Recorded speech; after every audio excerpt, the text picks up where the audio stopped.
In today's video, I'm going to teach you how to connect Google Drive to Slack.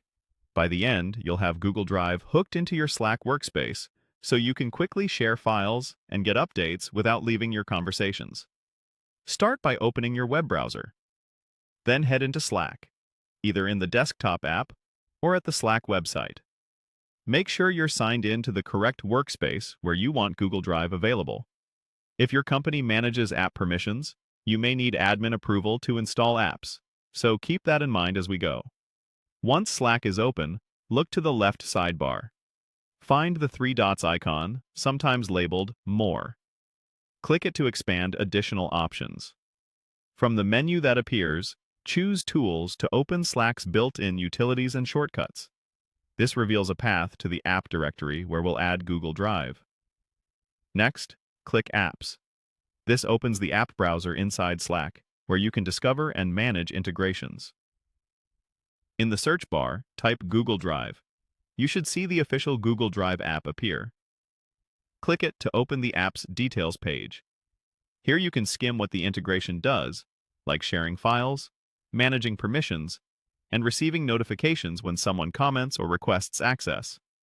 Now click Add to Slack. This begins the installation and will redirect you to Slack's authorization screen. You'll see a list of permissions the app needs to function, such as reading file metadata to unfurl links or posting messages to share updates. Review these so you understand why they're requested. When you're ready, click Allow to grant access for your workspace. If you're prompted to connect your Google account, choose the account that holds the Drive files you want to use with Slack.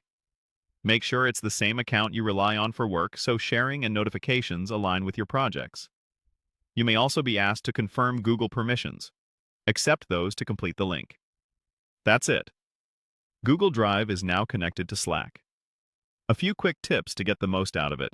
You can paste a Drive link into any channel or direct message, and Slack will expand it with the file title and details. If teammates need access, Slack can send a request directly in the thread so you can grant it on the spot. And if your notifications feel too noisy, open the Google Drive app home in Slack to adjust which alerts you receive. You've successfully connected Google Drive to Slack, streamlining how you share and collaborate on files right where your team communicates.